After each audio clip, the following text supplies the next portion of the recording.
place? Right here, bud. Up here. Up here, bud. Place. Good. Good boy.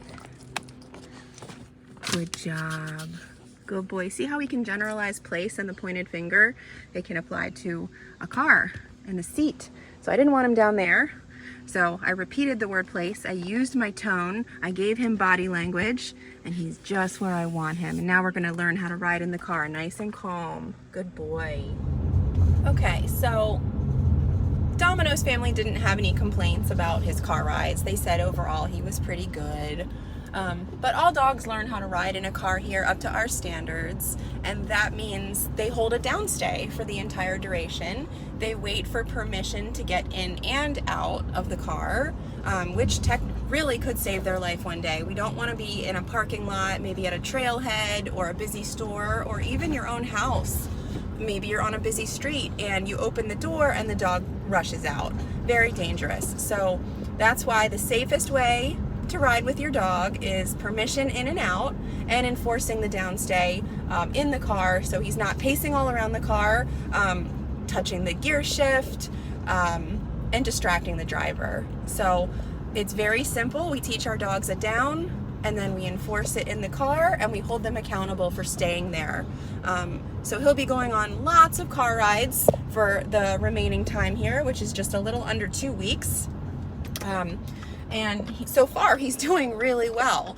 He popped up one time, I said no, I clicked the remote, and he went right back down. So that's really all we can ask for. We know our dogs are going to make mistakes, but what's important is how do they remedy them, and do they listen when we ask them to go back down. He's doing a wonderful job. We're just going to a gas station. This is just his first car ride to make sure he can do it, and then we'll be starting to take field trips with him. All right, we just stopped the car at our destination. This is a big trigger for dogs to pop up and want to check out where we are, what's out the window. But again, we want our dogs to stay calm. We've given the down command, so it's our job to enforce that. So we're at the gas station. He did pop up twice during the ride here, but it was so easy to say, nope, click the remote, get him back down. There's no attitude, he just listens. He's learning right now. He's learning how I prefer him to ride in the car. He's got such a great state of mind right now. He's so calm, he's not anxious at all. His owners were saying, like, anytime he was in a new situation before, he would start drooling really bad. No drooling at all. He's just totally content. This guy is a natural follower. We are getting gas. We are at a busy gas station, people and cars, lots of noises. There's a main street right over there. And we're practicing our thresholds with Domino and our downstay. So we want him to get used to when you're in the car and the door opens, doesn't mean to rush out. Even if I pick up the leash, it doesn't mean to rush out. It's only when I say the release word or I recall him to me. Otherwise, he stays in the car. He's doing such a good job. Boy. Another trigger for a lot of dogs is when I shut the door. They think that's permission to pop right up.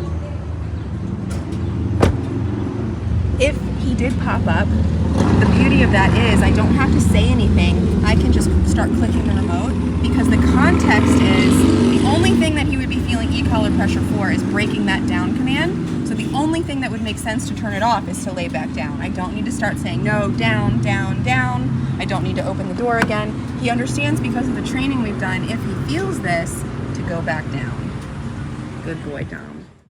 Okay guys, we just parked. He did amazing. He's still holding that downstay. I just wanted to show you a little trick if you're wondering what you can use as a tie back for your dog. If you put them in a down on the seat, you can actually take the hook of your leash, put it around the seatbelt, and then plug the seatbelt in. And that way it's just another layer of safety when you open that door, especially if you're going to a busy place, that you have in case your dog gets a wild hair and decides to bolt out. So then when I unplug the seatbelt, the leash comes undone and we can get out of the car. We just got home. I'm going to show you an example of how we get him out of the car. So we can either release him or I can recall him, and that's what I prefer, because I can actually get him to me, put him in a stay command, and then get whatever I need out of the car and shut the door. Domino, come. Good boy. Sit, stay, Now I can go get my things, shut the door, and then take my dog where I need to take them.